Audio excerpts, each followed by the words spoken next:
All right, so next up we have Lee Howard, who's going to be talking about the total cost of ownership of IPv6.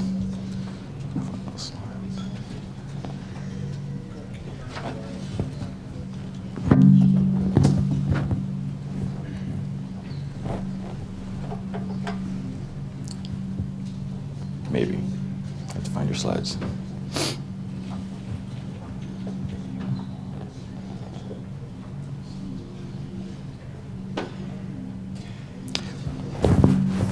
Which address did you send the slides to? Well, Chris is bringing up slides because I may have sent them to the wrong address. It's late afternoon, and for me, because I'm from the East Coast, it's about 7 p.m. So I'm going to ask. So I believe that the brain that's lodged in a body that isn't working well. So I'm going to ask everybody to stand up. Stand up. If you're not getting blood flowing to your brain, then your brain's not going to work properly. And I've got a lot I want to say. I was really holding my tongue and sitting on my hands because I knew that I was about to say a bunch of things in response to some of the questions that were coming up. So just do a quick, just stretch a little bit. I don't care what you're doing. I just move a little bit so the blood's moving up and down your body so that you can get it back flowing a little bit. That also gives me, I'm stalling, stretching, giving Chris some time to find the slides.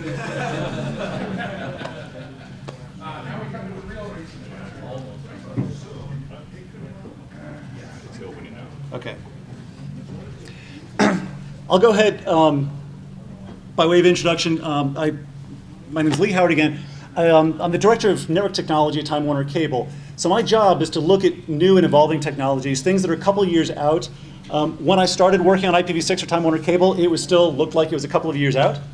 Cool. So,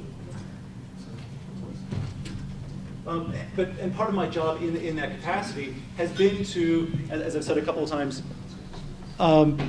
analyze the alternatives and figure out what's the best strategy.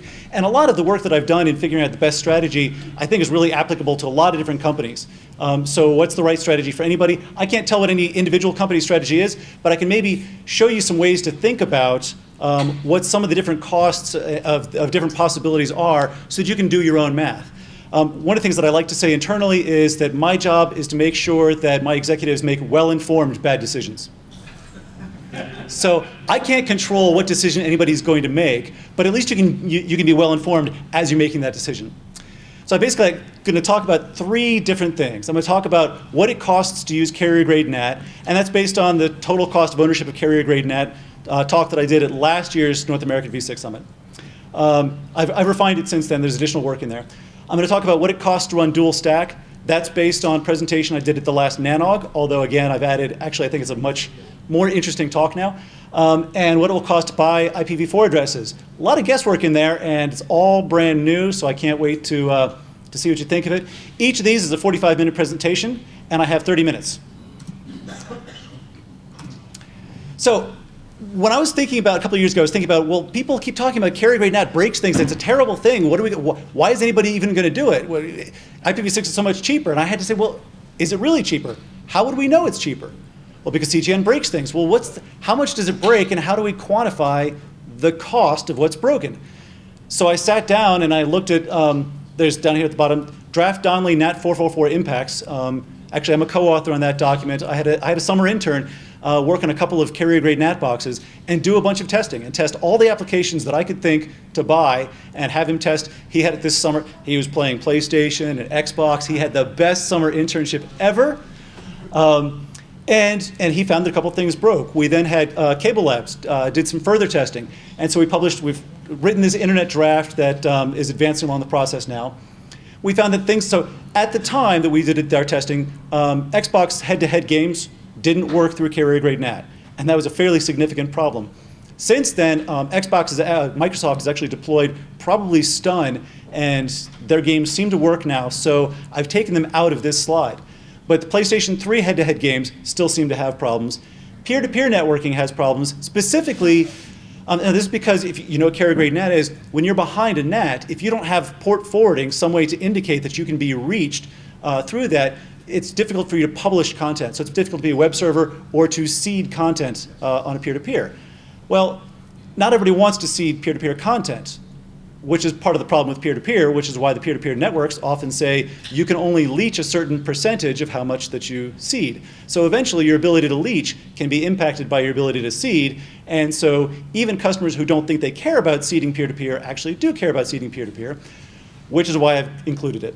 We also found that some cases with Netflix didn't work very well, where you had multiple users behind the same IP address streaming Netflix. It was particularly bad behind one particular home gateway, but in several cases, Netflix performance was basically unusable after even just a half a dozen different virtual homes were streaming Netflix. So I went and asked the internet, how many users? Let's say I do a CGN with 10,000 users. How many users are affected? I need to know the significance of the extent of the problem before I can figure out what it costs. So I found that out of every 10,000 users in North America, about 1,100 will have PlayStation 3, about 1,500 will be doing BitTorrent or something like that. Probably 1,200 have Netflix, and let's say there's 800 of them are doing some of the other things that sometimes break, some of the more obscure voice over IP clients, other things that we just haven't encountered. Then how many of those, so then I made a guess. I said, all right, let's say half of PlayStation 3 users do head-to-head gaming. That's where I got 550. That's a guess. This spreadsheet is available online at, I think I've got it, oh yeah, down there at the bottom, www.asgard.org/documents.html. You can download some slides and a paper and the spreadsheet and do your own math, plug in your own numbers and figure out what the cost is for you. So I said, let's say half. I said, let's say more than half of peer-to-peers, because frankly, it's all peer-to-peer seeders, and therefore that's how I get to more than half. Some small percentage of Netflix users, because it depends on your ratio of compression and how many are using Netflix at a given time, and it's worse with certain home gateways for some reason I don't understand. But all of the miscellaneous problems are miscellaneous problems. That's why it's all 800. Okay. Let's say that of that fraction of customers who are affected, who are using those applications in a way that is impacted by CGN, let's say that half, what did I say? No, 25% call tech support and 25% cancel. Might be the same 25%, might be a different 25%. So that's how I get to those different numbers. So what I said is if you deploy CGN for 10,000 users, you could expect something like 652 tech support calls and 652 lost users, people who cancel because you've broken things that are important to them. Is that the right number? It's logic. You can do your own math. It's a spreadsheet, but it's something, okay, so some users may cancel because you're breaking their stuff. 650, maybe it's 300, maybe it's 700. Do your own thing. What I really want to show is sort of a way to think about this. Because that's really significant. If out of 10,000 users, 650 cancel, that's what, 6%? I mean, that's a significant cut in your growth rate. So let's talk about the actual costs, the hard costs of CGN. I'll come back to, and I'll get back to this one. For the retail prices of CGN boxes that I've looked at are running about $90,000 for a 10,000 user CGN. Now, that's retail, and that's really approximate, and that's an average of, I think it was 3 different vendors I talked to, and those prices may change over time. So again, it's plug in your own number. Call your favorite CGN vendor, ask them what the price is, plug in your own number. I say system support, maintenance, that includes things like power, space, cooling, people sitting in your NOC watching the alarms when they go off, people doing the cleaning and the care and feeding of your CGN. And then I say, okay, I actually went online and I said, what does a tech support call cost? And the costs were somewhere between, depending on whether you offshore or in-house your tech support, between $5 and $35, I think it was, for an average tech support call. So I picked 20, and I said, okay, $20 per call times 652 calls is $13,000, so you can spend some money on that. But here's the big one. If you lose 652 customers, I looked at the annual reports of the 4 largest residential ISPs in the US, AT&T, Comcast, Verizon, and Time Warner Cable. And I said, what's their average revenue per user? ARPU, if that's a new word for you, it's a cool word, ARPU. The average revenue per user for them was $400 per year. And I said, okay, if you lose $400 times 650 customers, that's $260,000. That's pretty significant. That's actual money. But that's just sort of 1 year's look at it. What's the cost over time? Let's say you're going to use CGN for 5 years. So let's mark it out over those 5 years. What does it actually cost? Well, your CapEx, you're going to depreciate it over 5 years. Your OpEx, well, you have to keep paying your, and I did straight line depreciation. You can do, double down, whatever you want. OpEx, you still have to pay your support guys. You have to pay, cooling and power and all that. So that keeps going. Customer support calls, those problems probably only occur once. I mean, they'll probably only call you once about any given problem. So those probably stop or taper off for a given body of users after the first year. The real one that kills you is the lost customers who aren't paying you revenue for each of those 5 years. So that's really where it adds up. So the number I get to is a pretty shocking $1.5 million for every 10,000 users. That's $30 per user per year that CGN costs you, the total cost of ownership of CGN. And I just sort of was plugging in numbers, not when I was first working on this, plugging in numbers not knowing where I was going to go. And I came out and I went, $30 per user per year? That's insane. And so then in the original presentation, I go back and I look at comparing that to your other alternatives like buying addresses.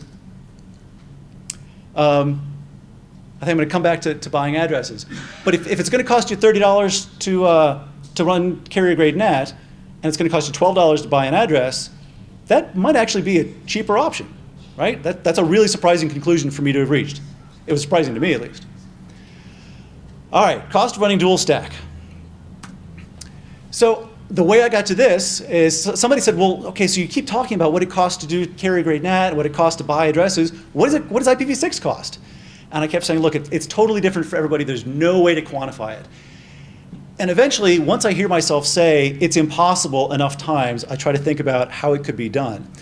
And I finally said, all right, let's go ask some industry experts, what does it cost to run dual stack? And to deploy IPv6 and then to run a dual stack network.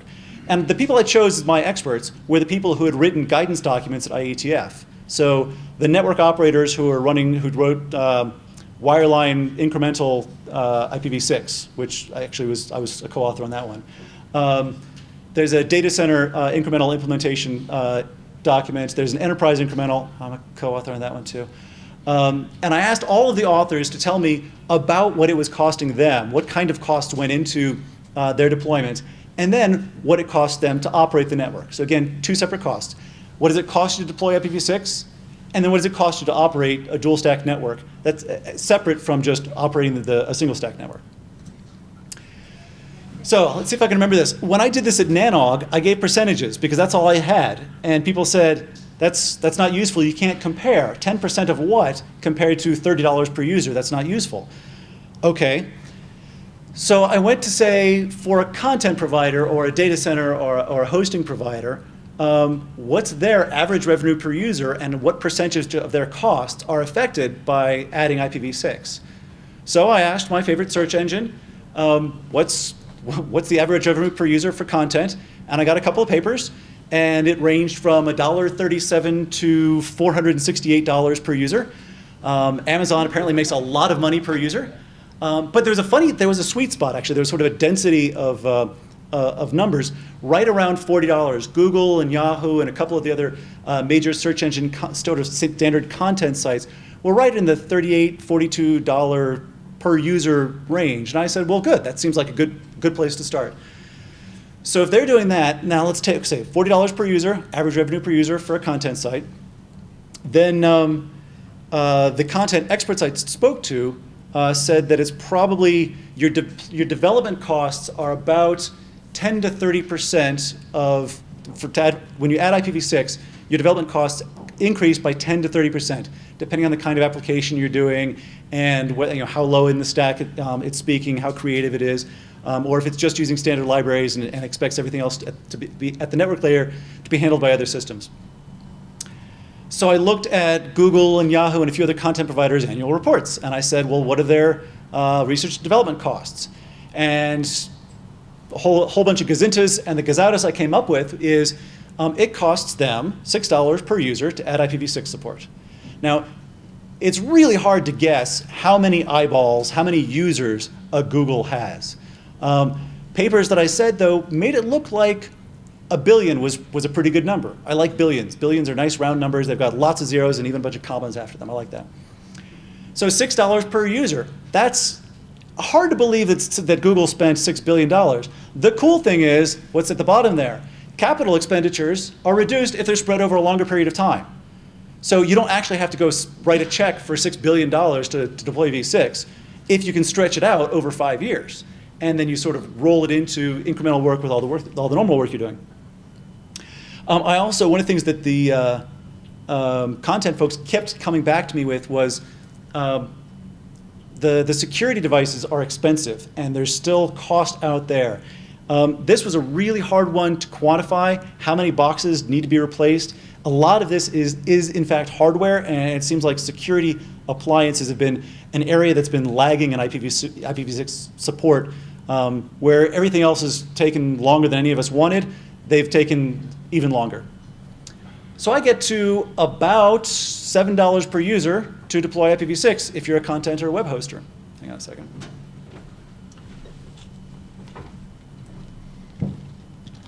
So then I looked at ISP costs. And the first one, the biggest one for ISPs was clearly CPE. That's the one that for any ISP that provides any equipment to the customer premise, replacing that equipment with something that supports V6 is clearly a significant cost. What I tended to find is they run between $30 and $90 depending on the ISP and what device you're buying and whether it's a combo device that does a whole bunch of different things or it's a single device. So I kind of went in at $50, but then again, but $50, you don't have to, most ISPs are finding that they don't have to replace all of their devices. They need to replace anything that's more than 4, 5, 6 years old, but anything after that is at least software upgradable to support IPv6, so no capital is required. So that's the significant cost for ISPs. And that's been borne out by conversations with a lot of different ISPs that whether that's exactly the right number, your number again may vary, but there's definitely, that's the significant part of the cost. A lot of people kept coming back to me and said, Lee, you haven't paid attention to the training cost. The training is a major expense for an ISP in their deployment of IPv6. And I had to agree that it seemed like we spent dozens of hours putting together training programs for our staff. And then, of course, our NOC and support staff had to spend some time, each of them, going through the training that we'd put together.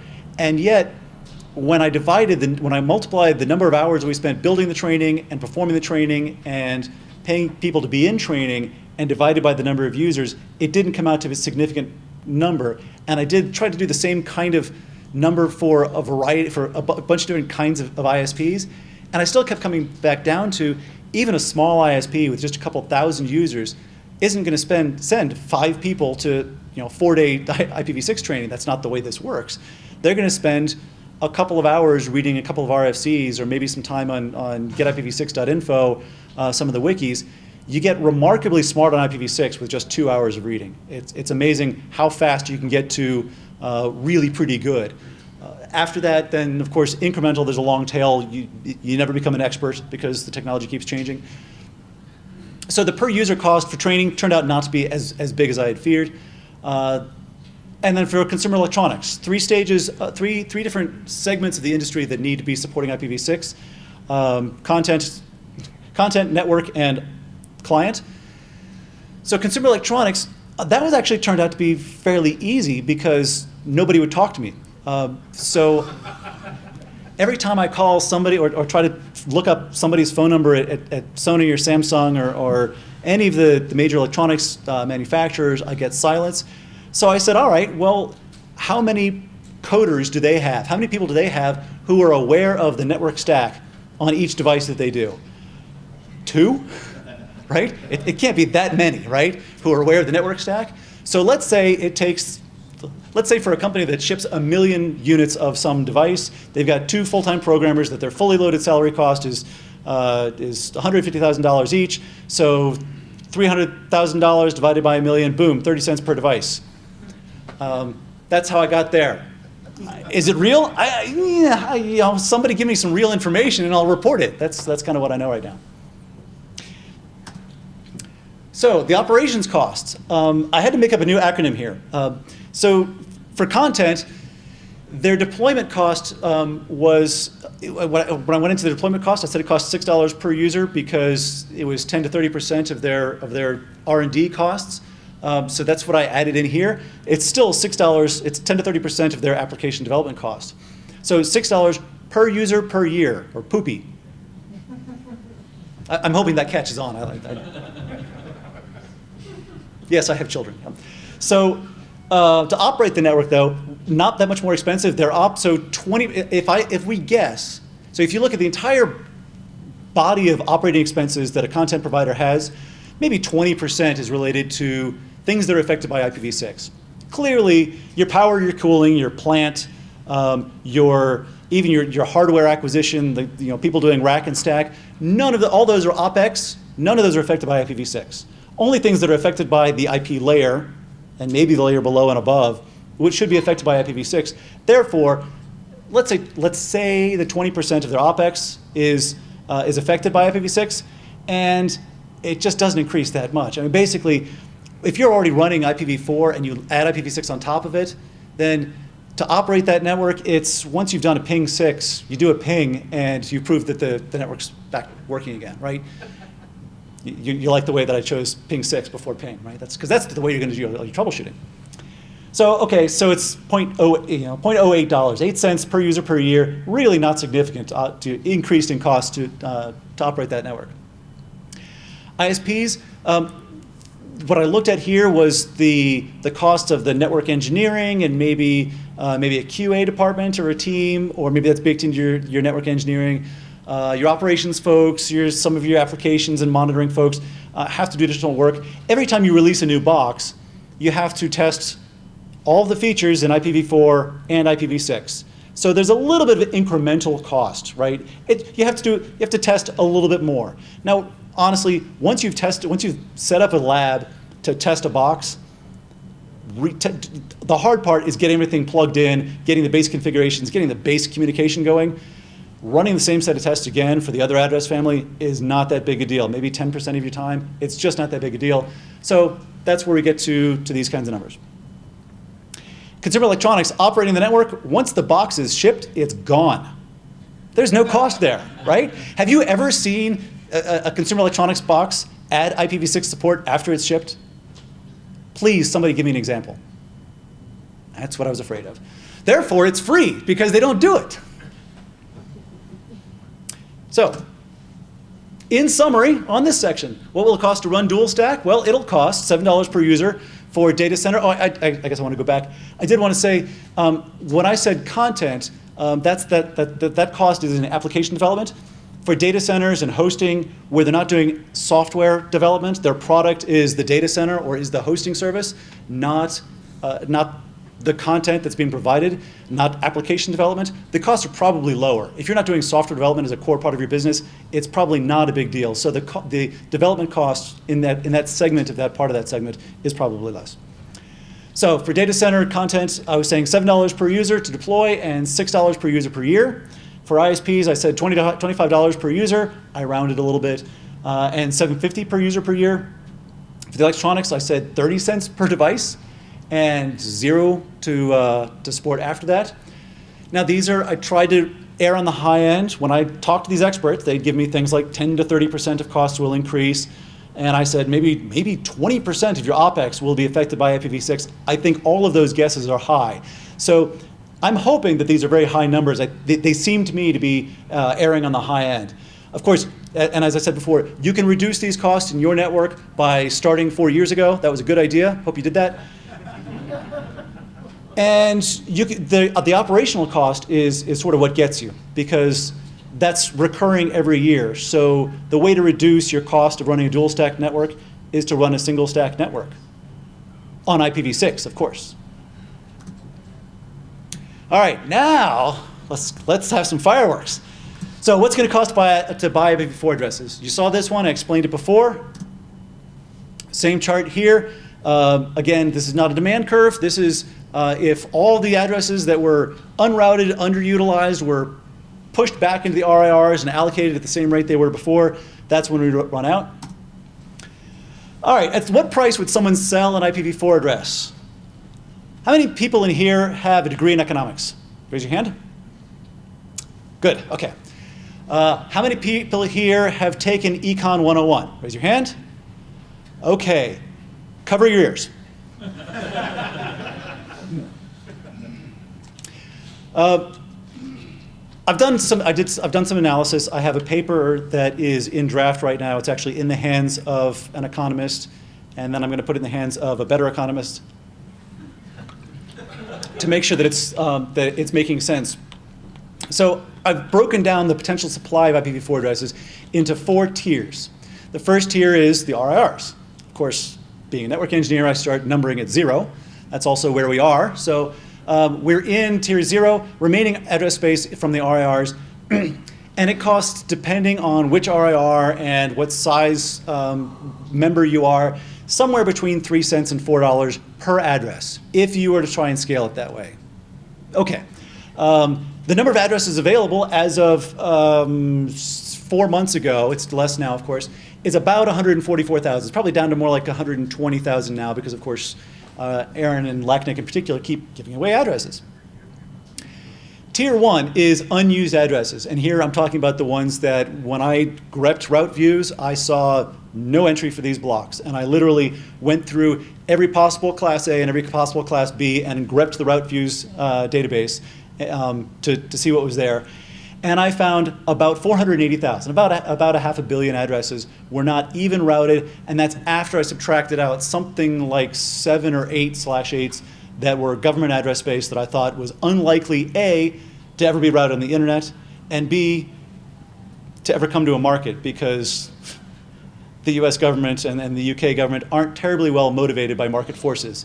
You can offer them $100 per address, they're probably not going to sell, right? It would take an act of Congress. You, as members of the community, can go to your RIR or your local congressperson. So the reason I've given $9 to $12 as the cost per address is because that is actually what we've seen so far in the market. Milton Mueller from Syracuse University did a paper documenting transactions that had been public and semi-public, and he'd seen address transactions ranging from 9 to 12. I've heard as low as 6, but that was a while ago. I've heard as high as 16, fairly recently in Asia. So somewhere in there, this seems to be the number at which an organization that holds addresses and isn't using them is willing to let them go, at least for now, at least some of them. It's important to say, though, that because the pricing is fairly opaque, this is the cost to get them out, to shake loose addresses. This is not necessarily the price, this is not at all the price that you would actually see on a market. There are several factors that go into calculating price. One of them is the expectation. What do you think you can get for your addresses? Well, this doesn't include somebody who thinks they can get $20 or $50 or $100 for their addresses. The underutilized space is address space where I looked at the legacy holders in particular, but in general, /16 address space. But I looked at an awful lot of address space and route views, and then I went and looked at whether they had additional address space. And here's my logic. Aaron's policy says that if you, as an end user organization, have used 50% of your addresses and are growing, you qualify for more address space. You have shown efficient utilization. So if you haven't used more than 50% of your addresses, you won't go get addresses. One could sort of infer then that there's a significant number of organizations out there that are under 50% utilization, because if they were over, they'd go get more addresses. So throw in some salt and say, okay, another half a billion addresses are underutilized, and an organization could potentially renumber into the top half or the bottom half of their address space and make the other half available to the market.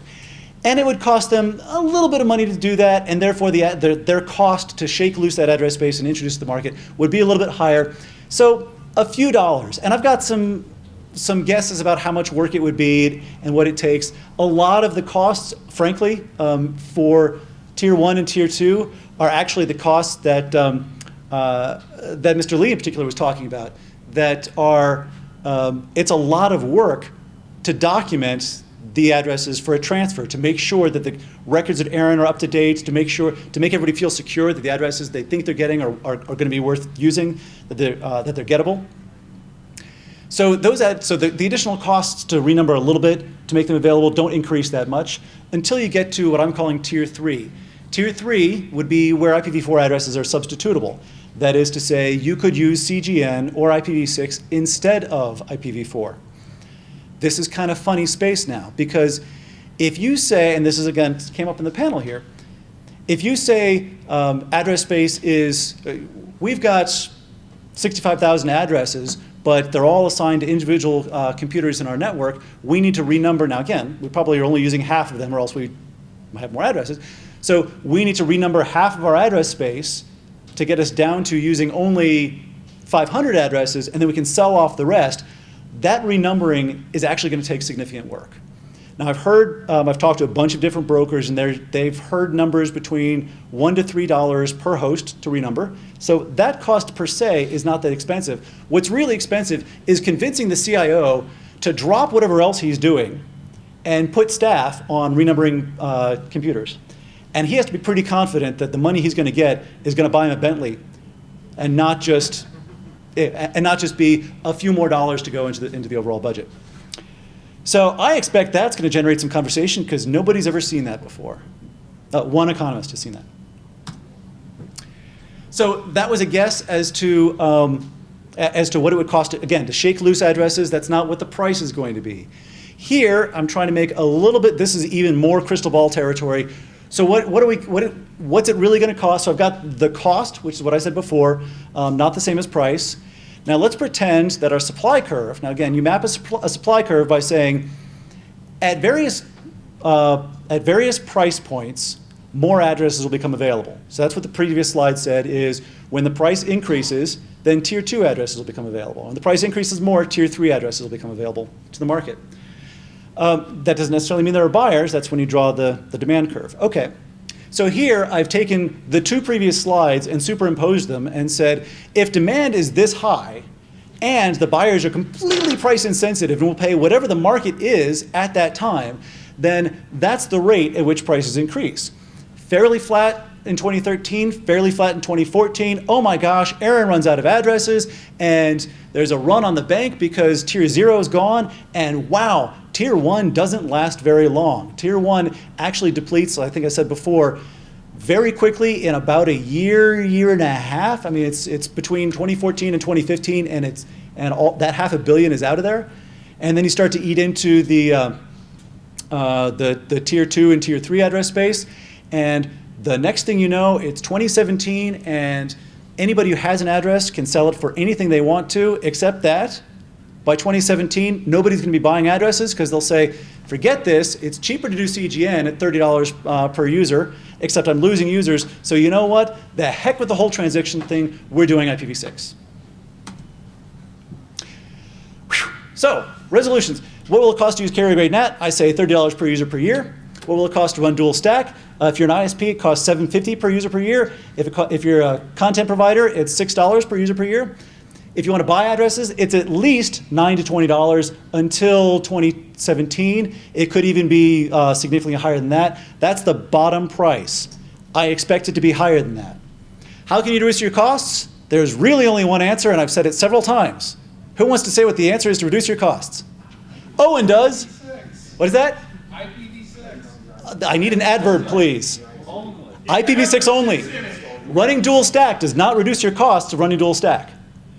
The only way to reduce your cost of running dual stack is single stack IPv6. I would love to entertain some discussion in the negative minute I have.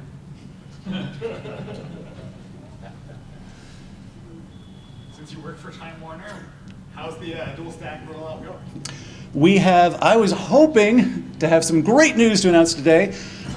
We have about 98,000 customers actually running IPv6. Those are customers who have successfully gotten a DHCP-v6 lease, and so they are capable of using IPv6.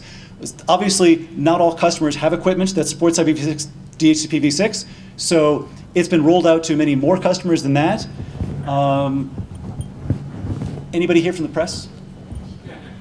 I think I can say that.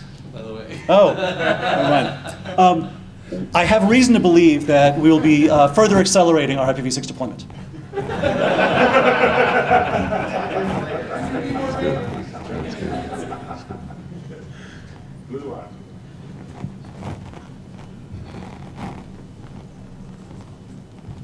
So for your dual stack numbers, curious, eventually you're going to run out of IPv4 space. Yeah. So to be dual stacked, you're going to also have to go buy space.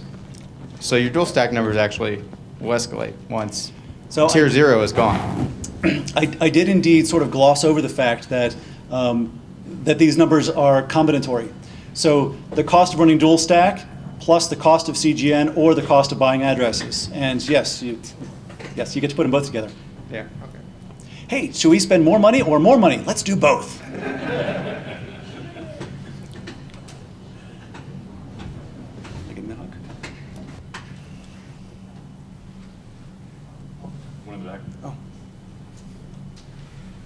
I'll bite. If the economics, you said we had to ignore anything we might have known about economics, so I'll do that. Okay, and we'll accept the forecasts, although there's room for discussion. Oh, yeah. If that's the case, what's the barrier? Well, right, Because most companies are motivated by business case, and if those are the numbers, what is keeping companies from doing this like yesterday? doing which? Buying addresses or deploying V6? Deploying single stack V6 like now. I would guess that, well, deploying single stack V6, that's a fascinating question. Because if you go single stack V6 now, you lose some number of subscribers because they can't get to the content that they want to get to, much like in Carrier-Grade NAT. Unfortunately, it's more like Cisco has a fascinating statistics page where they show the relative deployment of IPv6 content. They weight it by how many quad A queries. So they take the number of quad A queries they get for any given site, and then check whether that quad A query has a V6 capable website associated with it. So therefore, the Alexa top 1 website is weighted a lot higher than the Alexa 50 and a lot higher. So it's a really interesting sort of way to do a Pareto distribution of V6 availability. By that measurement, they say that 46% of content in the US is available over IPv6 now. Now, you can also say, gee, but that's only 4 of the top 20 websites. Yeah, but it's 46% of what people want to get to. Sorry, so in answer to your question, the people still want to get to the other 50%. How do you get them there? And unfortunately, I would say if you want to get either you lose them, do you lose half your customers or do you lose all your customers because they can't get 50% of the content? I don't know. It's a risky proposition. One way to hedge that proposition is deploy NAT 6.4, but that looks an awful lot like Carrier-Grade NAT again. When you were thinking about the cost here in regards to Carrier-Grade NAT, dual stack, and IPv6 or single stack V6, whichever you want to look at, I didn't see any numbers included in there in regards to back office systems and the expense involved with developing systems to keep track of all that, be it for Carrier-Grade NAT purposes, logging, CALIA, that type of thing, or just keeping track of your V6 users and how you administer that. I did indeed neglect to say, but I did include some money for logging systems and maybe additional development of provisioning systems in the CGN case. I didn't say it, but when I did the math, I included an allowance there. I did assume that you would be doing some kind of deterministic CGN or bulk port assignment or something to minimize your logging, not a single log entry for every single TCP or TCP session, right? Because that kind of logging changes the scale significantly. I also included an allowance for systems development in the IPv6 deployment numbers. I just sort of baked it into all the rest of the deployment that needs to be done. And because it turns out to be, from the way I looked at it, roughly the same whether you do in-house development, labor hours, or you buy a COTS tool that costs a little extra, or you have to pay extra licensing. Don't pay extra licensing for tools for V6. But if you did have to, the costs are about the same.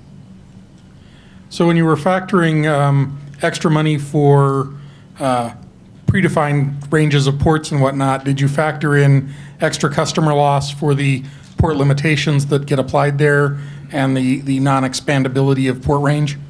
No, I didn't. And the number of, I mean, there's a very reasonable question about, I have another spreadsheet coming up, proposed for NANOG, we'll see if it goes, where I include a fractional address as part of the cost of CGN.